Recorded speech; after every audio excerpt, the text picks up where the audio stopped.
It's against Faker's Lissandra, and while both of these players should see play styles that play towards their individual champion pools, it's gonna be interesting to see what Faker's Lissandra can pull out here. A great champion as far as CSing is concerned. You have great wave control, spamming out the ice shards to be able to shove the wave when you need to shove it extremely quickly, and might allow him a quicker trip back to base. And while we won't get a chance to see runes and masteries for our game number 1 matchup, you should be expecting a relatively standard 21-9-0 situation, maybe 21-6-3 as far as runes for Faker, but for Fury it should just be 21-9-0.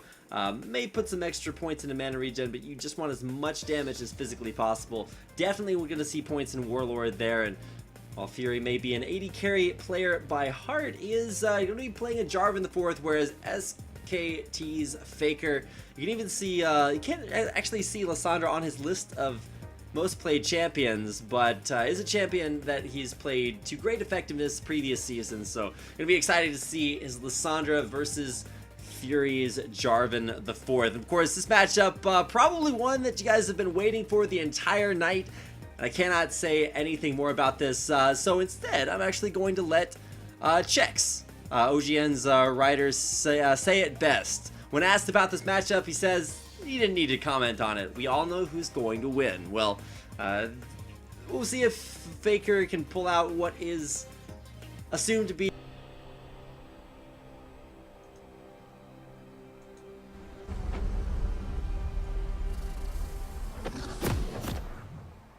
Hello ladies and gentlemen, and welcome to the Solo King, a Korean 1v1 tournament featuring all of your favorite players, teams, and champions from Champions, of course brought to you here on Azubu TV.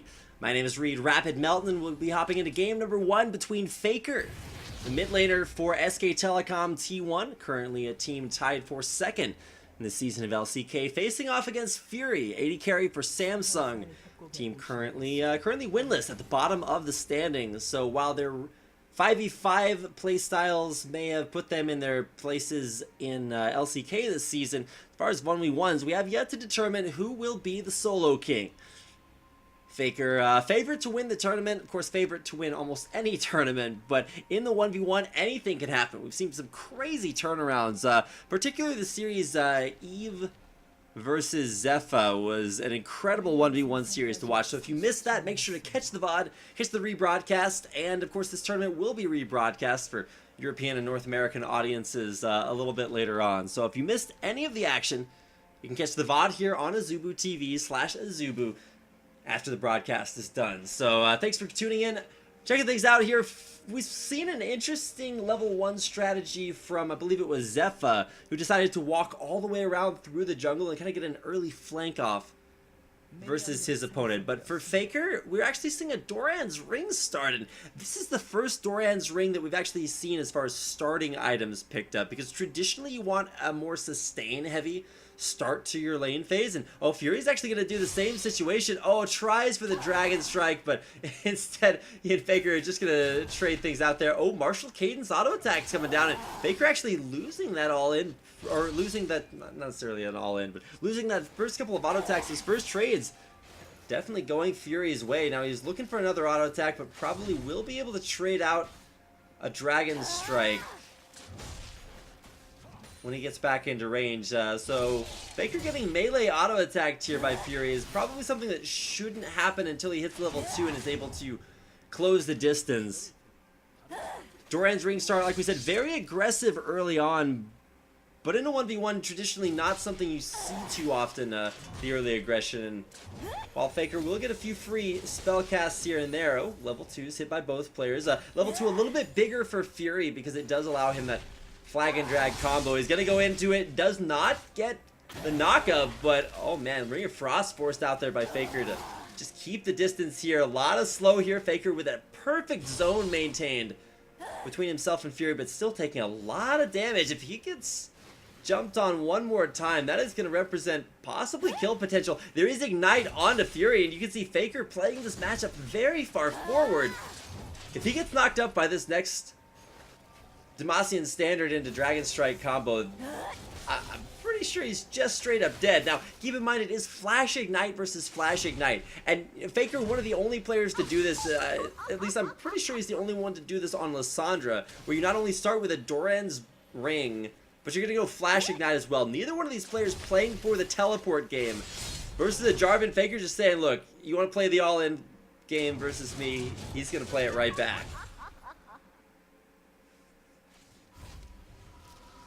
I believe it was Jat that said SK Telecom, a team that starts strong and finishes even stronger. And Faker, a player that definitely exemplifies that that methodology. You want to start the game as strong as you possibly could with that Doran's Ring, but having a little bit of a weakness here in the mid game, he's forced to go all the way back to base and will have the ability to use his Ice Path to get back into lane maybe a little bit more quickly. Fury able to get back into lane a little bit more quickly as well, but I'm thinking this is coming down to a level 6 all-in unless we see a misplay by either one of the players to overextend a little bit too much. But so Faker is forced back to base, but look at the CS differential at this point. Faker is down over 15 CS, almost 15 CS at this point, and not a situation I would have expected to see him in. Coming back from base with just a second Doran's Ring, it's going to be double longswords. The build for Fury, so actually I like the double Dorans a little bit more than the double longswords, and while it does set up for a brutalizer buy, neither one of these players are thinking about what items they're going to buy when they go back to base, because realistically you're only going to get one, maybe two chances to go back and buy. So the consumables, Crystalline Flask picked up there by Fury, crucially enough, going to get some extra sustain off of that, whereas it's just health potions for Faker. We'll see if these two Doran's Rings are enough to turn this matchup around, because after a distinct loss, forced back to base earlier, he's down now 13 CS, but continues this poke off of the... Oh, Dragon's Strike coming in. Ring of Frost will slow things down, and Ignite forced out there onto Fury. Gonna get forward, and with a flash backwards, Fury actually probably pretty dead. Faker looking for one more Ice Path, the last auto attack, and Faker turns it around and wins the first game in this best of 3 series, the 1v1 going his way. We'll get a quick instant replay coming your way on the screen. You can see Ignite. Faker immediately recognizes kill potential. Flash is up for Fury, but he's going to try to use it to outplay the Ice Path, or I guess in that situation it was the Ice Shard coming his way. And Faker just moving forward between every single auto attack will pick up game number 1 versus Samsung's Fury.